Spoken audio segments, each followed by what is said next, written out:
Listen, he's not the same player he once was. He's not gonna when you look at Messi's career, dribbling past 2, 3, 4 players, 1, 2s, he's not that Messi anymore. The story surrounding Argentina had already been written before the match even kicked off. Across the football world, many believed their incredible run was finally coming to an end. Critics pointed to an aging squad, a 39-year-old captain who no longer covered every part of the pitch defensively, and a team that had escaped too many difficult moments to keep their luck alive much longer. TV analysts kept repeating the same arguments. Jamie Carragher claimed England could target Messi because Argentina were effectively defending with only 9 outfield players. Also, they should be thinking about how they can exploit Lionel Messi as well. He walks about when the opposition have got the ball. Gary Neville believed England's speed and deeper squad would overwhelm Argentina's central defenders. Ian Wright argued their compact midfield could be shut down and picked apart. Joe Cole even said, "Put Messi to bed." The situation seemed to favour England. Argentina had already played 2 exhausting extra-time matches and conceded 5 goals during the knockout stage. He knows how good he is. He's the best to ever play the game. He's a god, let's be honest, he is. While Thomas Tuchel's England reached another World Cup semi-final led by Jude Bellingham, Harry Kane, Anthony Gordon and Morgan Rogers. England's belief kept growing with every passing day. Around the football world, the expectation seemed clear. This was supposed to be the match where Argentina's reign finally came to an end. But while the outside conversation became louder, something very different was happening inside Lionel Messi's camp. The criticism wasn't causing panic. It was giving Argentina even more reason to stay calm and stick to the plan. Yeah, we'll have to put him to bed, mate. No, I'm not. Hey, don't say that! No, we're going to put him to bed. No. When the match kicked off, England's aggressive press caused real problems. Anthony Gordon found the breakthrough and made it 1-0. And for 84 minutes, it looked like every prediction would come true. I actually think we need an open game. We've got quicker players than them. We've got more speed. Our width, Gary, our width We've got better width and we've got higher energy. So let's try and play to our strengths. Make it an open game. Then the entire game flipped in an instant. A clever short corner ended with Messi setting up Enzo Fernandez for the equaliser. Just 7 minutes later, Messi delivered another perfect cross, and Lautaro Martinez powered home the winning header to send Argentina into another World Cup final. Messi finished with 2 assists, earned player of the match, and became the oldest outfield player ever to appear in a World Cup semi-final. England's journey was over. It wasn't simply about one team taking its chances. It was a reminder of how experience, composure, and football intelligence can decide the biggest matches. Messi no longer needed to control every second of the game. He only had to take over when it mattered most. On one of football's biggest stages, he answered every doubt with his performance. Fear Argentina like I'd fear France or Spain. Yeah. Because I think that Argentina, there's a lot of fallacies with them. Before England even arrived in Atlanta for the semi-final, confidence had almost become certainty. Messi was 39. Argentina had battled through 3 demanding knockout matches, and many English pundits were already discussing a possible final against Spain, as if the semi-final was just another step. Looking at the circumstances, it was easy to understand why so many people felt that way. Thomas Tuchel had guided England to a 4th semi-final in their last 5 major tournaments after another demanding run. They recovered from behind to beat DR Congo, edged past Mexico 3-2, and then battled through extra time to eliminate Norway 2-1. The performances were not always convincing. After the Norway match, Tuchel admitted his side had looked sloppy, slow at times, and even a little fortunate to keep advancing. Even so, England kept finding ways to win. Erling Haaland was kept scoreless, and Jude Bellingham delivered the extra-time winner that pushed England into the last 4. By the semi-final, Bellingham had become the face of England's campaign.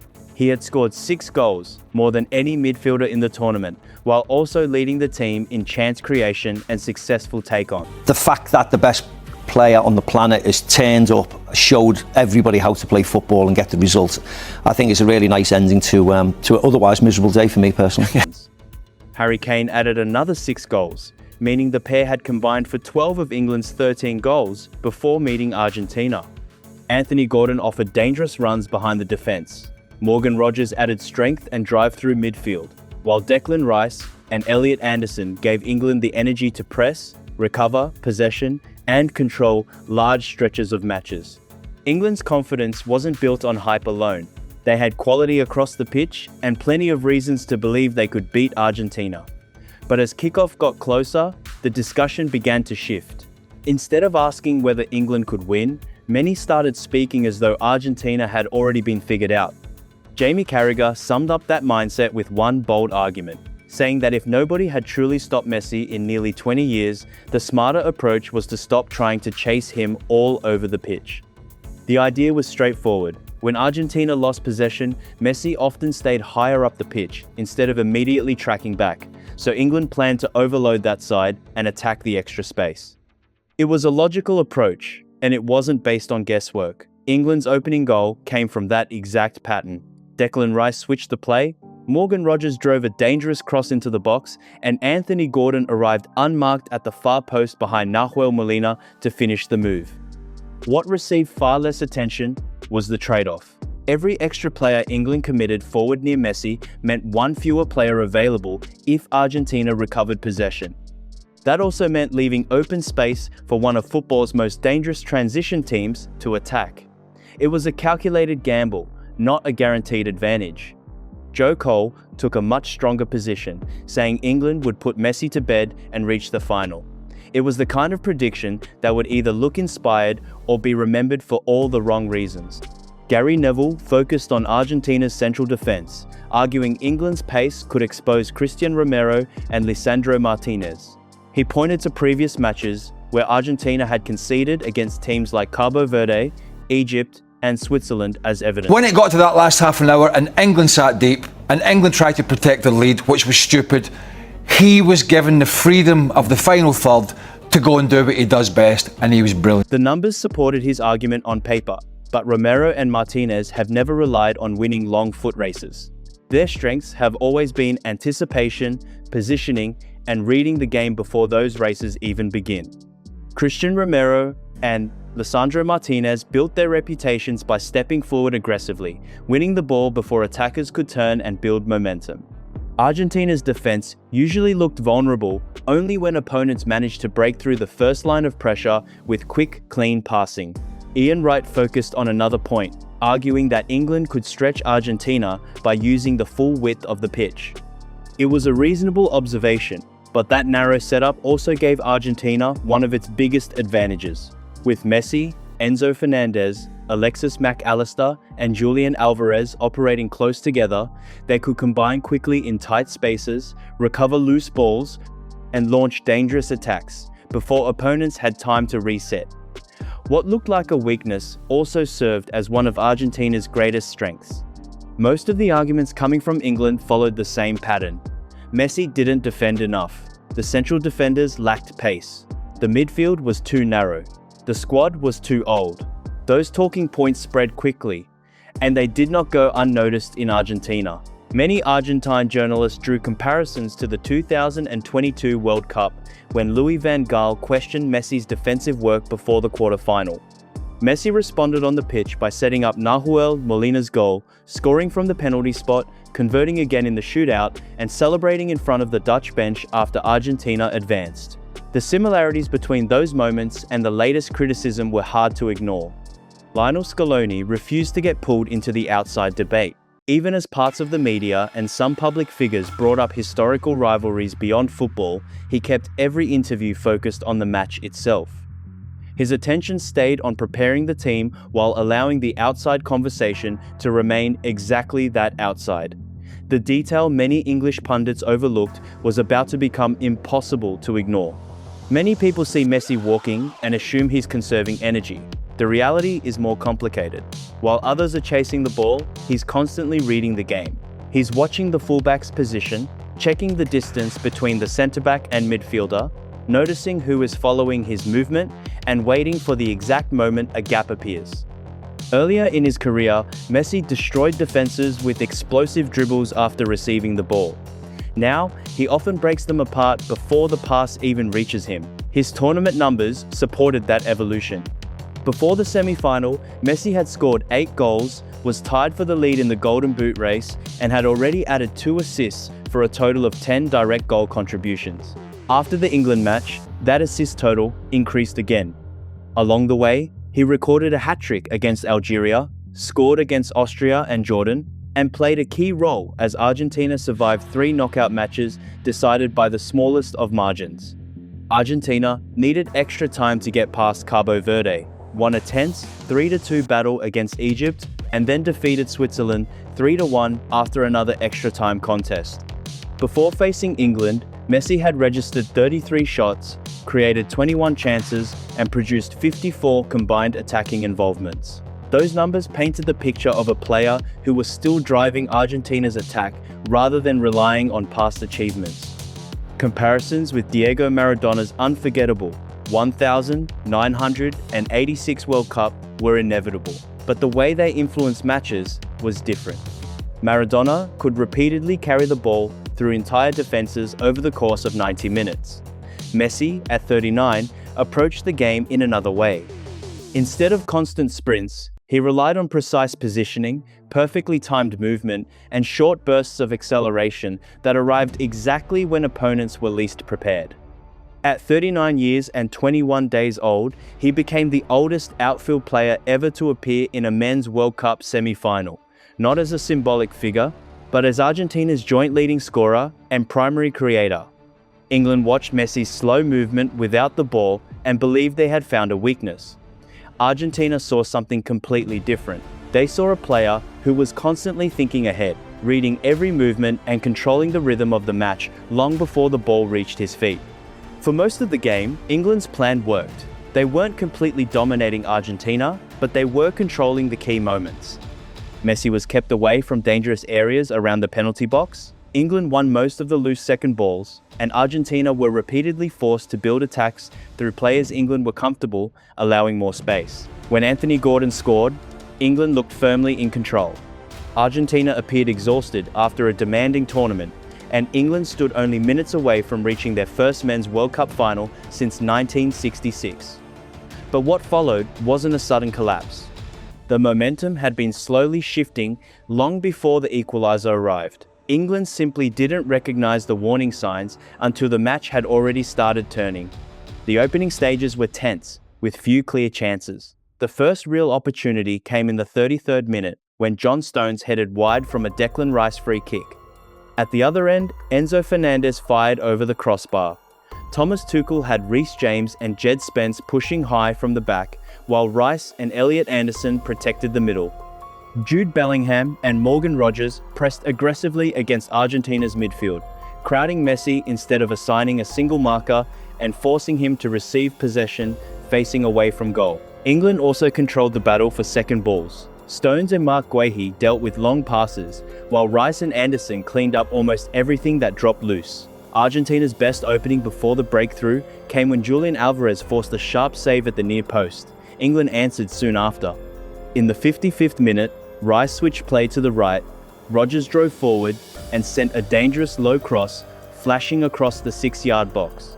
Anthony Gordon reached the far post ahead of Nahuel Molina and calmly finished the move to give England the lead. From that moment though, the game began to change. Before the goal, England had pressed high to control the match and keep Argentina under constant pressure. After taking the lead, their focus shifted toward protecting the advantage instead of extending it.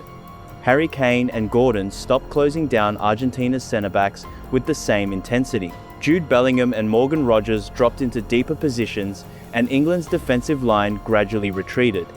That extra space allowed Argentina's defenders far more time to choose their passes and build attacks without the pressure they had faced for most of the evening. After the match, Kane admitted England had tried to hold on to the lead. Against a team like Argentina, that approach can quickly invite pressure. Lionel Scaloni reacted by introducing Lautaro Martinez and Nico Gonzalez, adding fresh energy to the attack. Soon after, Giuliano Simeone was denied by an excellent recovery from Jade Spence, Nico Gonzalez forced a save with a powerful header, and Alexis McAllister struck the post as Argentina's attacks became more frequent. The biggest change wasn't just in possession, it was where the ball was being recovered. Earlier in the match, England's clearances gave them enough time to reset their defensive shape. During the final half hour, Argentina began collecting those same loose balls almost immediately.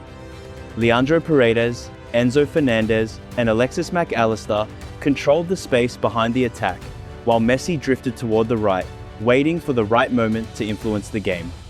England continued winning the first aerial challenge, but struggled to secure the second ball afterward. Defending wave after wave became increasingly difficult to sustain. Lautaro Martinez later summed it up by saying, "England's press lasted about 60 minutes, and once it dropped, Argentina made the pitch bigger and created both goals." By the 84th minute, England still led 1-0, but the balance of the match had already shifted. The match suddenly felt different. England still had the lead, but the momentum had shifted and Argentina sensed the opportunity. Then Messi stepped in. From a corner, Argentina avoided the expected cross and played it short instead. The routine pulled an England defender out of position and created just enough uncertainty over who should close down Messi. Enzo Fernandez waited beyond the first line of pressure. Messi received the ball, scanned the scene almost instantly, and rolled a perfectly weighted pass into Enzo's path. Without taking an extra touch, Enzo struck it first time and beat Jordan Pickford low to his right. In the 85th minute, the score was level at 1-1. The finish was outstanding, but the move was built on intelligent positioning and quick decision-making. Short corners can be especially effective against a deep defensive block, and England failed to either stay compact or pressure the ball quickly enough. Earlier in the match, Declan Rice or Elliot Anderson likely would have closed that space immediately. By this stage, the intensity had dropped. In the second minute of stoppage time, Alexis Mac Allister crashed a shot against the post. For a brief moment, it looked like England had survived. Messi saw something else. While defenders turned toward the rebound, he had already drifted into space on the right side. As the ball came back out, he lifted his head and delivered a perfectly measured cross toward the far post. Lautaro Martinez attacked the space ahead of his marker and powered a header beyond Pickford to make it 2-1. The sequence unfolded in only a few seconds, but it reflected the difference in awareness. Many players would have viewed the shot off the post as the end of the attack. Messi treated it as the beginning of the next phase. Instead of pausing, he immediately found a new position, while England's defense became focused on the rebound and lost track of the danger developing behind them. His cross wasn't hopeful. It found the only opening between Pickford and the recovering defenders. The stadium erupted as Argentina completed the turnaround. England had been only minutes away from a place in the World Cup final, but the match slipped away in a matter of moments. Messi was named Player of the Match, and, at 39 years and 21 days old, became the oldest outfield player ever to play in a Men's World Cup semi-final.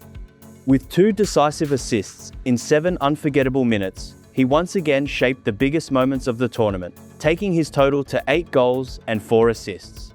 England managed to limit Messi's influence for 84 minutes, but limiting a player like him is very different from stopping him completely.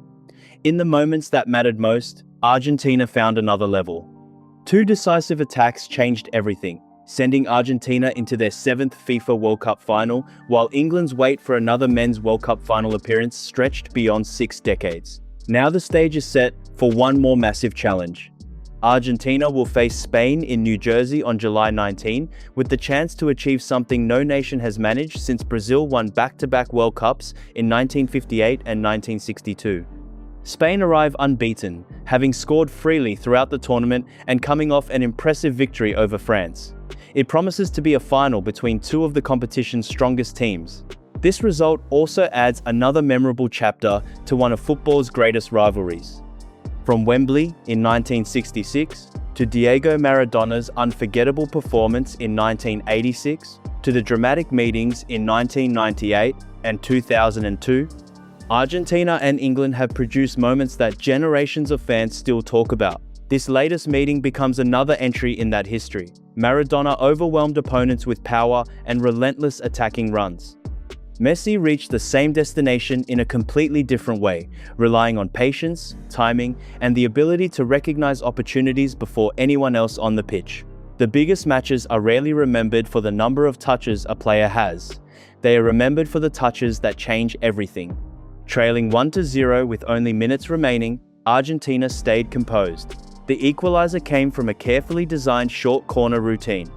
The winning goal came from staying alert after a rebound and making the right decision at exactly the right time. England's plan held together for most of the night, but Argentina's adapted when it mattered most. If you enjoyed this breakdown and want more match stories, tactical analysis, football history, and the biggest moments explained in a simple way, make sure to like the video, subscribe to Matchio, and turn on notifications so you never miss an upload. Every week, we bring you the biggest football stories, unforgettable performances, and the moments that define the game. Thanks for watching, and we'll see you in the next one. Peace.